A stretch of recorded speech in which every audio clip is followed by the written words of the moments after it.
Is she right? Is Maame Dokono right?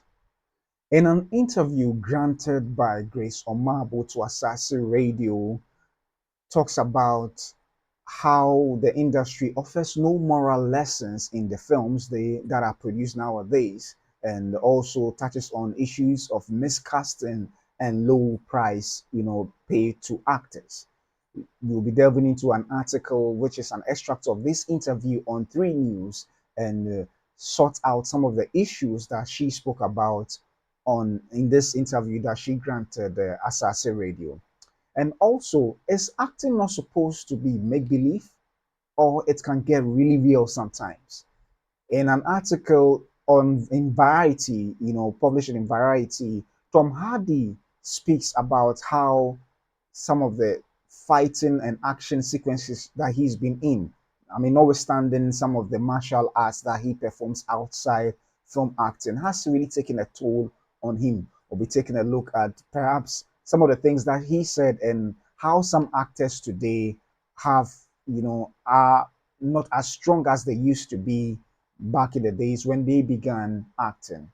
This and more is what I'm bringing to you on this very episode, episode 38 of the Film Mandate. I'm Papa Otu. Stay tuned.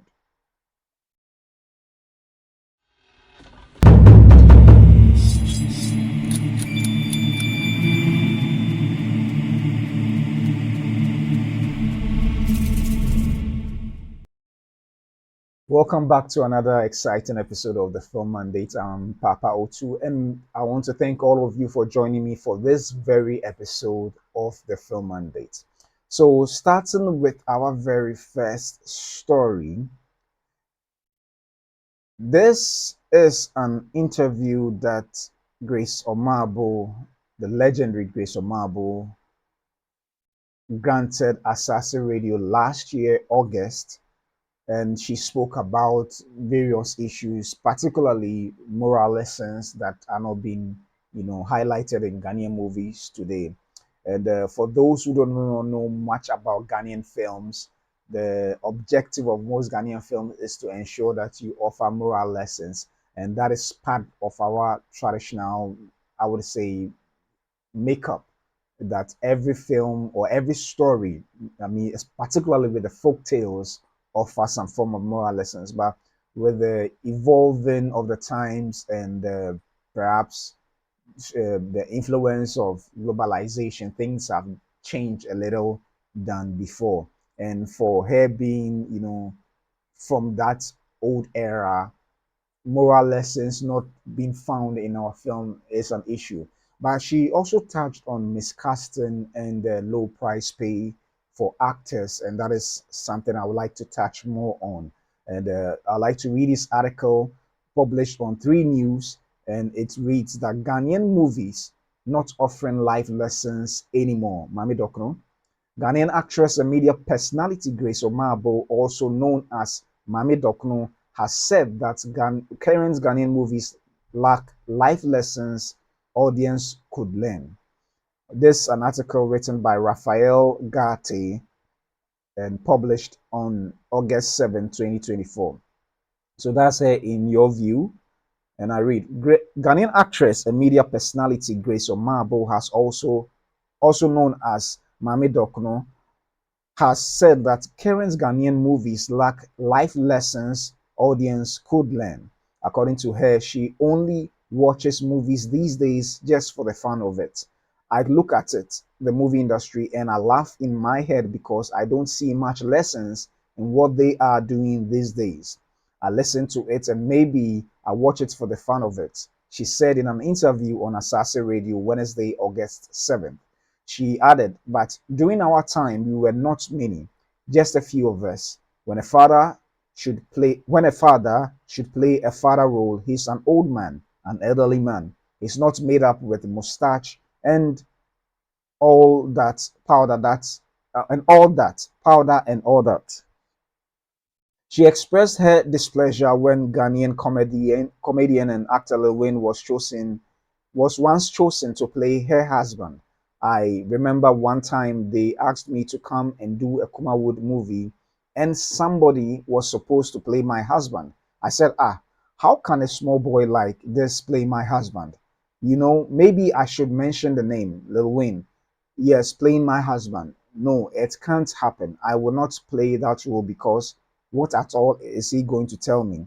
So I didn't play the role and they got angry with me, the veteran actress explained. She said social media has had a significant impact on how acting is done these days. So when I look at the social media, I say, what is this? It's like a joke. She also lamented how producers offer roles to amateurs who are willing to accept lower pay because they are not getting enough roles to play. But the second part is that I think there is no pay. The pay, the allowance, or what they get out of it isn't enough. Now, for instance, if you are old, you are married, and you have children, you must have sufficient income to support them. But if you are acting today, your income or allowance will not cover your expenses, so you will not act. So you leave it to the children to act, and that is why they are destroying the thing. According to her, Nigerians, however, are paid well. The Nigerians are paid well. So if you see a Nigerian who will go further his course and come and play that role, you know that he's being paid well. Yeah, so this is the article that was published on 3 News, and Maame Dokono expressing her displeasure to why perhaps the industry is as it is, as we find today, particularly in the Ghanaian film industry. So, yes, with regards to the moral lesson, I can say that a lot of the Ghanaian culture is always a matter of learning something, a moral lesson from any story being told. That is why most of our folktale, particularly the Anansi stories, have moral lessons woven in everything. It is woven in everything. So I can understand her. And as the culture evolves, particularly with the pop culture or the entertainment industry, things differ or change compared to what it used to be in the past. So, what it used to be in the past. So, it is indeed a challenge, particularly for some of these old folks who exist in this era and definitely want a moral lesson in everything because that is what they are used to. And in some parts, I do understand and I do sympathize with her with regards to moral lessons being lost in most of our films. And even if there is, it is so shrouded in so much comedy and so much. In a way, even if there are moral lessons, sorry, in some of our films, it is so you know crowded with other things that by the time you are done watching the film, you may not even know what the film teaches. But what I want to stress today is miscasting. Miscasting. And she spoke about how some um, projects that she was going to work on, she was going to be paired with a younger actor who's going to play a role as her husband. And the challenge particularly wasn't because the younger actor is going to play a young actor husband to her character, but rather he's actually going to play an older man to her character, and he wasn't really going to go with that. And producers got angry at the fact that she protested at that. And I feel like the producers shouldn't have been angry because looking at her experience, she is indeed speaking truth to what they want to do. Granted, even in Hollywood, there are certain films that actors are made to play, you know, play roles that are not their age, and mostly it may be when they look the part, but more often than not when an actor far older or younger who is going to play a particular role that is not really within that person's age bracket at all, it is for the effect of comedy. it is for the effect of comedy and not necessarily because they think this young person can play an older person and therefore has to be shoehorned into that role. An example is Step Brothers. Step Brothers, that is you have Will Ferrell and Will Ferrell playing Will Ferrell. I've forgotten the other. Will Ferrell and John Riley, John C. Riley. Yeah, they were playing stepbrothers in a film to parents that are almost their own age. And for all those that watched it, you knew that it is for the effect of comedy, for the effect of comedy, and that is the case. But the challenge we have in Ghana is that most of the films that we do not have clearly defined genres. In as much as I understand that a film can be multi-layered with different aspects of it, where you would have several elements of genres within it, which can be done.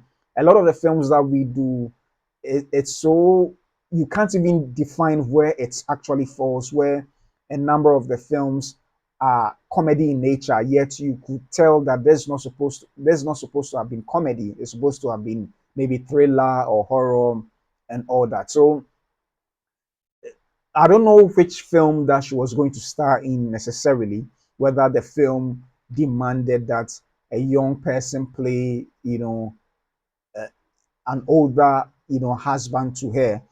But it seems to me that perhaps the script is straightforward and supposed to be drama, and this actor is supposed to play her husband, and it becomes a challenge when people are being shoehorned or actors are being shoehorned into a role that is not really their age. And I agree with her. There are times that you know that these roles are supposed to go for certain actors or actresses within a particular age bracket and not necessarily shoehorning actors who, though might have put off a good act in one film, should not be cast in another project for that same role, in particular.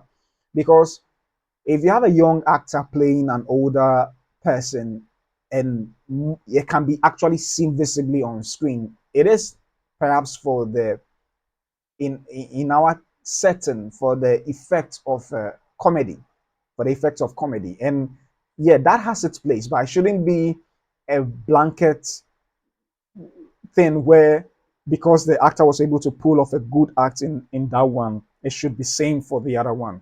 No, so perhaps if the producers might have, explained well, which I'm sure they did, because I don't think Madam Grace Omaboe decided not to play the role based on the fact that she didn't understand.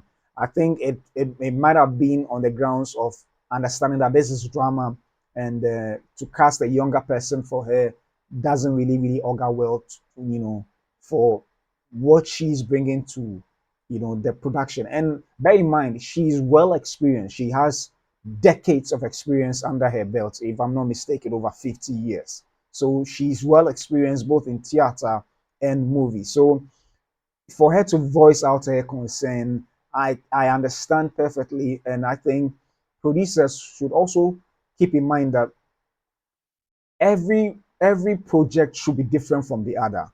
There are certain films that you could literally see an actor playing almost the same role in several films.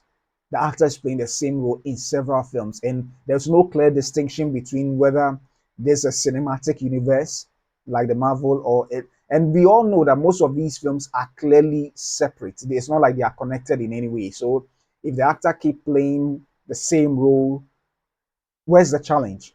Where's the challenge? And then that stereotypical thing for our actors in a way doesn't augur well for the industry. And also, when someone is often used for the same role all the time, the person becomes overexposed. And maybe at a time when the person is acting, playing these roles, people may enjoy it, and yeah, for that brief period of time it may look like it may go far, but audiences sometimes get tired of someone playing the same role all the time, cracking the same jokes all the time, and pulling the same kind of gimmicks all the time. So there is the need for diversification where the right actor ought to be cast for the right role, whether actress or actor. They ought to be cast for the right roles, and some sort of urgency and seriousness ought to be injected in every film we do. If it's comedy, it ought to be comedy. If it's thriller and you want to have some moments of comic relief, yes, that should be done. There need to be clear distinctions of both our genres and the roles people play, so that people watching our films will take it serious. Let's also bear in mind that we live in a global village, particularly when we are looking at making good money to be able to continue making the films that we do. So we need to actually take pay attention to some of these things, that if we really want to get our money's worth, our value's worth by making money off the films that we make, we need to really pay attention to some of these things, because we don't even have a market that is strong enough to generate enough revenue for the films we make internally in Ghana.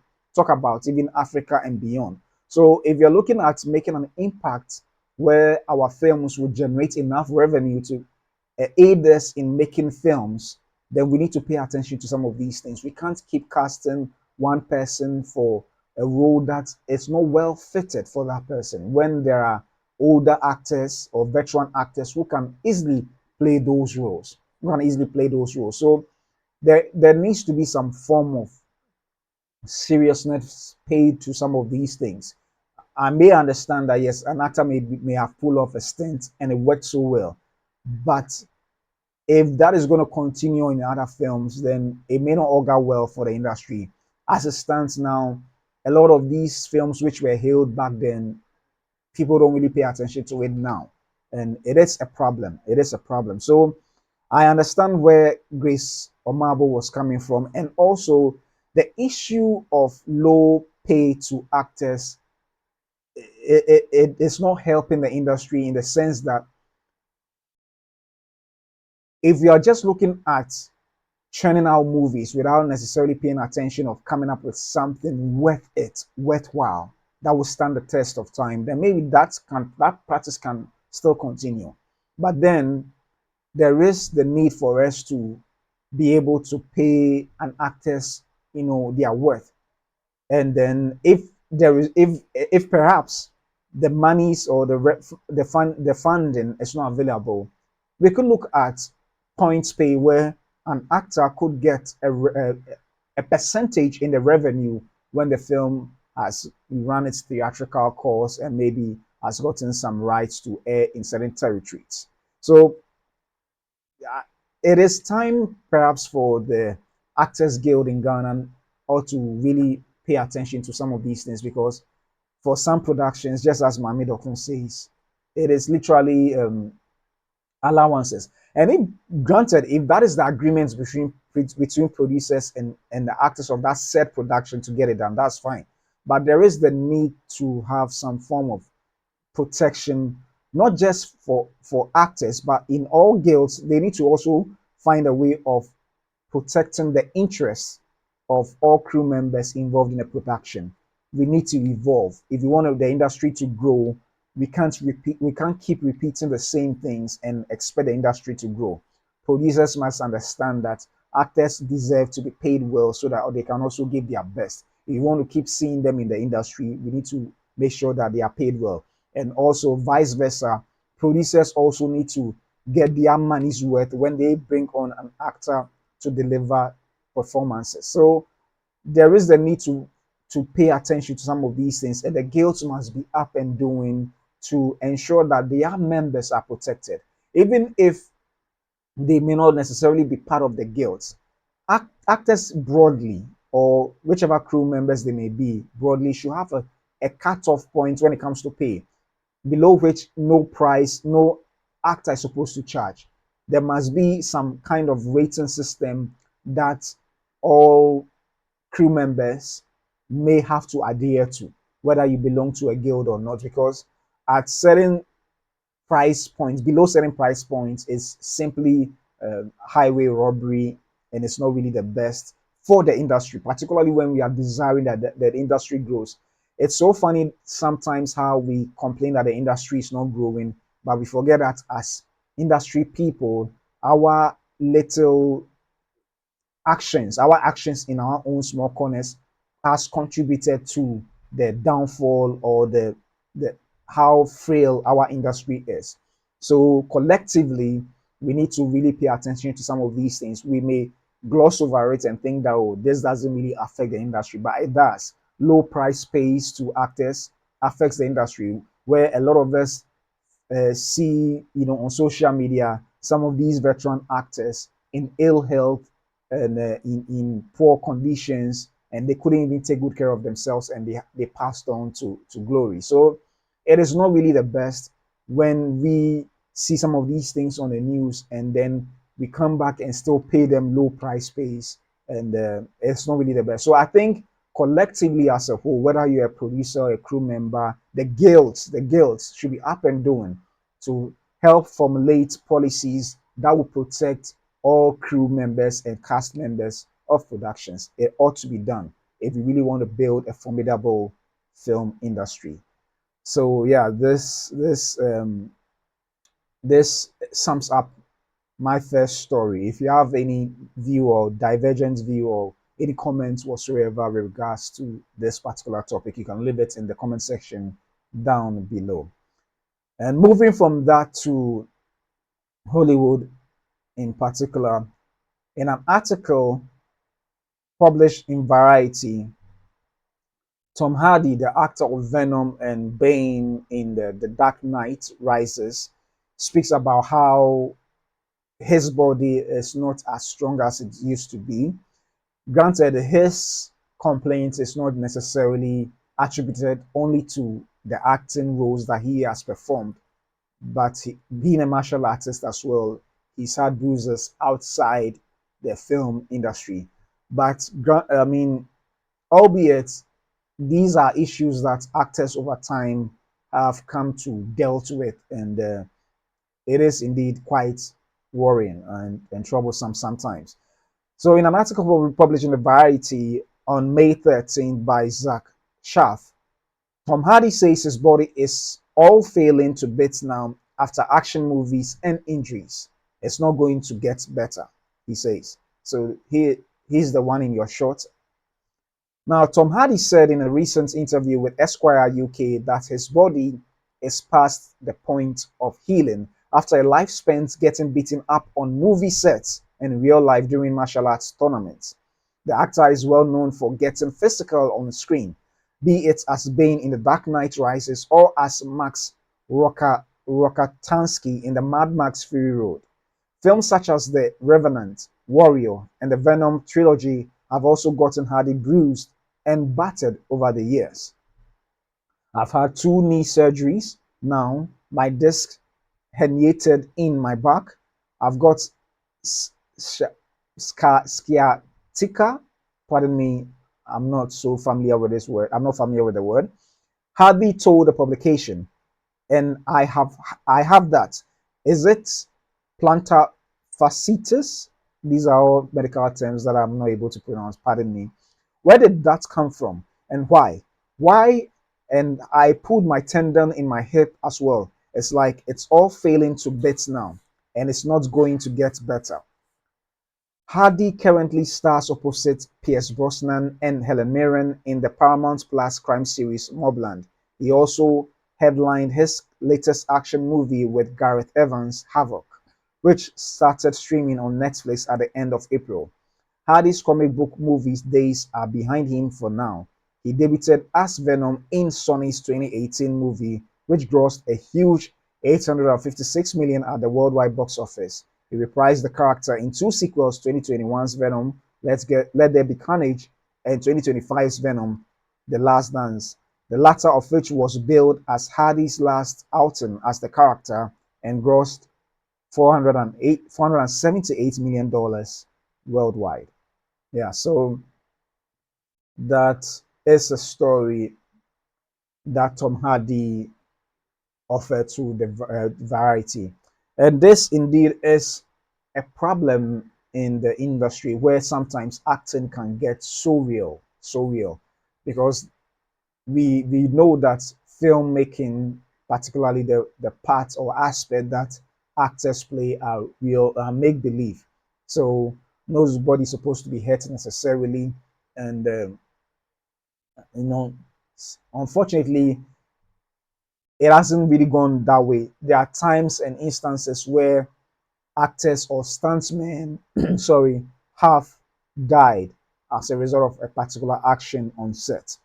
And so I can understand Hardy when, I mean, I can't empathize because I've not really been an actor to that extent where I'm hurt on all that. But it is indeed a make believe, but sometimes acting can get so real where actors get hurt. From the article that we read, Tom Hardy has had several surgeries because of certain roles that he played where things got real. Let me put it that way than just a make believe.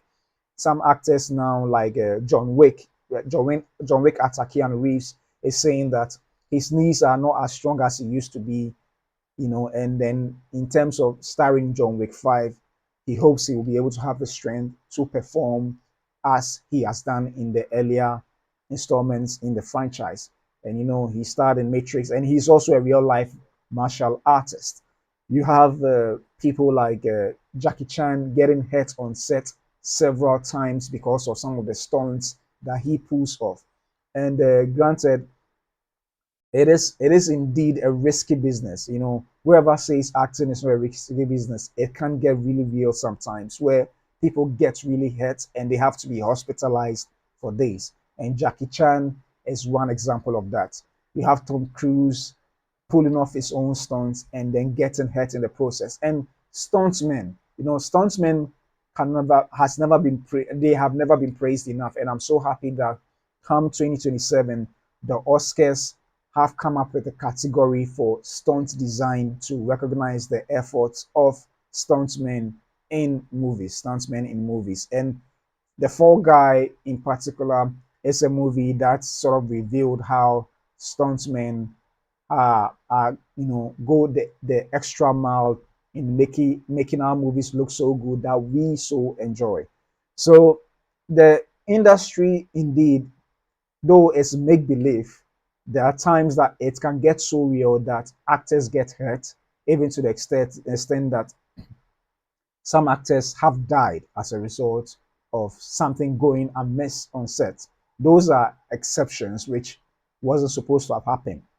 You have Brandon Lee dying out of a bullet wound, and so many others have faced certain tragic ends, including stuntmen that we hear nothing about.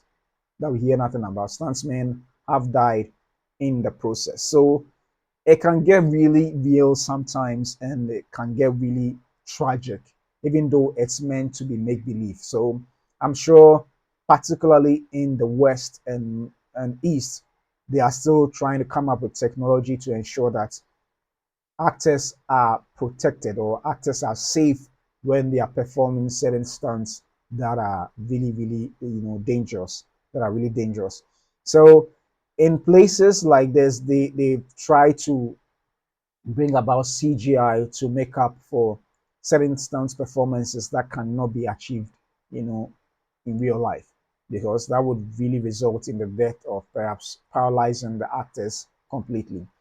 And in as much as some of these technologies have come up, certain filmmakers still prefer to get it real on camera.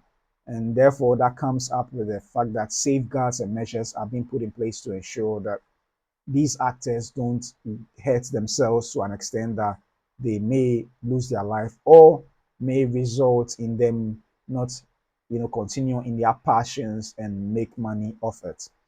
So it is indeed a challenge. I don't know whether that there's ever going to be a time where actors may not be hurt on set. That I cannot tell.